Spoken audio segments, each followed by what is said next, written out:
Punjabi singer Sidhu Moosewala के हत्यारों की गाड़ी का एक और सीसीटीवी वीडियो सामने आया है। ये इस वक्त की बड़ी अपडेट है। हमलावरों ने मूसेवाला की हत्या के बाद गांव बप्पीआना के नजदीक रास्ते में एक ऑल्टो कार में सवार होकर वो वहां से निकलते हैं। आप ये तस्वीर देखिए, ऑल्टो कार में जो सवार व्यक्ति उसे बाहर निकालते हैं और इस ऑल्टो कार में सवार होकर वो जाते हैं, उसे छीन लेते हैं और फिर वहां से भाग जाते हैं। कोरोला कार में जब वो आते हैं, कार खराब होती है। कल हमने सिलसिलेवार तरीके से आपको दिखाया था किस तरह से पूरा रूट रहा है हत्यारों का। अब ये उसी का एक सीसीटीवी निकल कर आ गया है। आप तस्वीरों में देखिए, ये कोरोला गाड़ी है जो खराब होती है, जिसके बाद एक ऑल्टो कार वहां से जा रही होती है। तो ऑल्टो सवार को ये जो हत्यारे हैं बाहर निकालते हैं, खुद उसमें सवार होते हैं, उससे कार छीनते हैं और फिर वहां से फरार हो जाते हैं। ऑल्टो कार और बोलेरो कार साफ आपको दिखाई देगी इस सीसीटीवी में। तो देखिए कैसे 3 बार उन्हें गाड़ी बदलनी पड़ी थी। जो जानकारी मिली उसके बाद फिर ऐसा हुआ कि उन्हें ऑल्टो कार भी आके चलकर छोड़कर वहां से भागना पड़ गया। लेकिन कैसे उनके भागने में उनकी गाड़ियों ने भी उनका साथ नहीं दिया। और इस वक्त मेरे सहयोगी अमित भारद्वाज जुड़ चुके हैं इस खबर पर। अमित, ये जो सीसीटीवी आया है निकलकर वीडियो सामने, ये एक और बड़ा सबूत है इस पूरे मामले में। जी बिल्कुल, देखिए अभी पुलिस के पास और भी पुख्ता जानकारियां हैं कि एक United kingdom based, UK based एक व्यक्ति को जो है वो भी जो है उसको भी हिरासत में लिया, अभी गिरफ्तार नहीं किया है, लेकिन उससे भी पूछताछ जारी है। और मैं आपको बता दूं कि ये बहुत बड़ा इनपुट है जो उनके हाथ लगा है, जिसने कि पूरा जिसे बोलते हैं कि जितना भी ये अंजाम दिया गया और जिसमें लॉजिस्टिक्स जो थे वो पूरे उस आदमी ने अरेंज किए थे। तो आप जान सकते हैं कि ये पूरी जो साजिश है, जो हमने पहले दिन जब इस स्टोरी को सबसे पहले ब्रेक किया था तब हमने यही कहा था कि इसका कनेक्शन विदेशों से भी हो सकता है। और मैं आपको एक चीज़ और बता दूं कि 2 शूटर्स जो है वो आइडेंटिफाई कर लिए गए हैं। पुलिस इस बारे में पूरी जानकारी देगी, पर लेकिन मैं आपको बता दूं कि 7 शूटर्स में से 5 शूटर्स जो थे वो शार्प शूटर्स थे और 2 शूटर्स जो हैं वो आइडेंटिफाई कर लिए गए हैं। कई लोगों को हिरासत में लिया गया है, जैसे हमने सुबह भी ब्रेक किया था कि पवन और नसीब नाम के व्यक्ति को भी हिरासत में लिया गया, उनसे भी पूछताछ चल रही है, उनके ऊपर भी मर्डर के चार्जेस हैं। ये बहुत बड़ी साजिश हुई है और इसमें सारी चीज़ें जो है खुल के सामने आएंगी।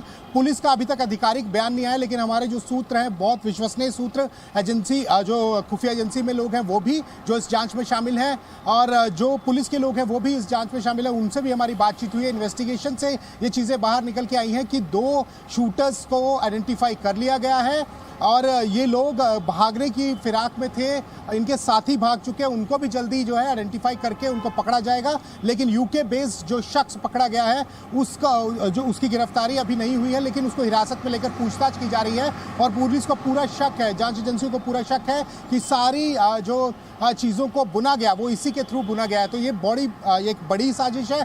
पंजाब में लगातार जी मीडिया नेटवर्क कई खबरें दिखा चुका है कि बड़ा खतरा है, अभी ये टला नहीं है, पुलिस को जागना चाहिए।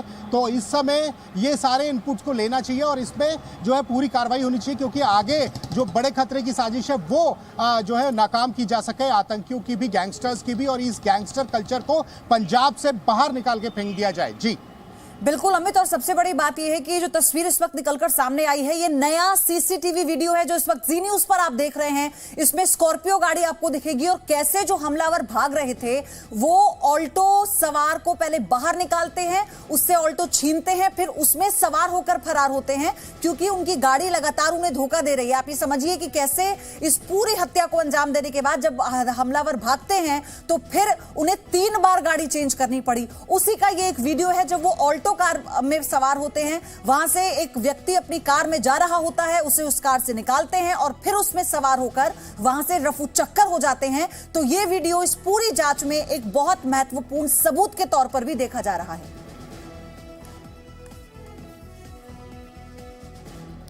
तो मूसेवाला मर्डर केस में अब जांच नेपाल तक जा पहुंची है। पुलिस को आशंका है कि मूसेवाला के शूटर्स नेपाल में छिपे हो सकते हैं।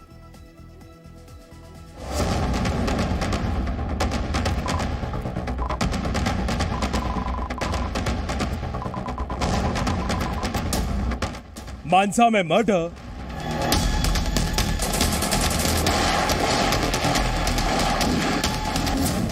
नेपाल में शूटर्स,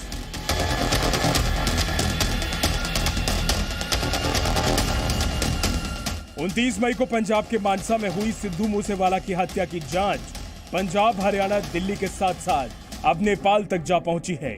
जिस हत्याकांड ने पंजाब समेत पूरे देश को दहला दिया, उस हत्याकांड के 6 दिन बाद भी पंजाब पुलिस शूटर्स को पकड़ने में नाकाम है। जांच का घेरा तिहाड़ जेल में बंद लॉरेंस बिश्नोई और उसकी गैंग से शुरू हुआ और एक एक कर बिश्नोई से पूछताछ के बाद ही पुलिस शूटर्स तक पहुंचने की कोशिशों में लगी है। और अब पुलिस को शक है कि मूसेवाला को 24 गोलियां मारने वाले शूटर्स नेपाल भाग गए हैं और इसी वजह से दिल्ली पुलिस की स्पेशल सेल की एक टीम नेपाल पहुंची है। इससे पहले दिल्ली पुलिस के स्पेशल सेल की एक टीम मुजफ्फरनगर भी गई थी। सूत्रों के मुताबिक कुछ शूटर्स की पहचान भी कर ली गई है। सिद्धू मूसेवाला हत्याकांड को अंजाम देने वाले शूटर्स नेपाल में छुपे हो सकते हैं। ये जानकारी लॉरेंस बिश्नोई से पूछताछ के बाद सामने आई है, जिसके बाद तुरंत स्पेशल सेल की एक टीम को नेपाल भेजा गया है ताकि उन शूटरों को गिरफ्तार कर सके। चूंकि नेपाल एक ऐसा देश है जहां से बॉर्डर पार करना काफी आसान है, इसलिए बड़े आसानी से ये शूटर नेपाल भाग जाते हैं। इससे पहले इस हत्याकांड से जुड़े 2 और संदिग्धों को पंजाब पुलिस ने गिरफ्तार किया। पंजाब पुलिस ने इन दोनों को फतेहाबाद से पकड़ा। इससे पहले फतेहाबाद में ही मूसेवाला के मर्डर में इस्तेमाल हुई बोलेरो गाड़ी देखी गई। सिद्धू मूसेवाला की हत्या के बाद से ही पंजाब पुलिस अलग अलग सीसीटीवी से जांच कर रही है। कई वीडियोस में यह साफ देखा गया कि मूसेवाला को कैसे उनके हत्यारों ने घेरा और एक साथ कई गाड़ियां उनका पीछा कैसे कर रही थीं। वहीं लगातार तेज होती जांच के बीच पंजाब के मुख्यमंत्री भगवंत मान आज सिद्धू मूसेवाला के घर पहुंचे। मान के मानसा पहुंचने पर कड़े सुरक्षा के इंतजाम किए गए थे। भगवंत मान ने मूसेवाला के घर जाकर उनके माता पिता से मुलाकात की और जल्द ही हत्यारों को पकड़ने की बात भी कही। एक बॉर्डर स्टेट है और बॉर्डर स्टेट में एक के बाद एक इस तरह की जघन्य आपराधिक घटनाएं हो रही हों और उसके तार जो है न केवल देश से बल्कि आसपास से विदेशों से भी जुड़े हों, ये चिंता की बात है। और ये इसमें पॉलिटिक्स का सवाल नहीं है, ये राष्ट्रीय सुरक्षा से भी जुड़ा हुआ सवाल है। वहीं इस हत्याकांड के बाद कातिलों को पकड़ने का दबाव भी लगातार बढ़ता जा रहा है। हत्यारों तक पहुंचने के लिए पंजाब पुलिस और एसआईटी पूरी कोशिश कर रही है, लेकिन शूटर्स अभी भी पहुंच से बाहर हैं। राजू राज के साथ अमित भारद्वाज, ब्यूरो रिपोर्ट, जी मीडिया।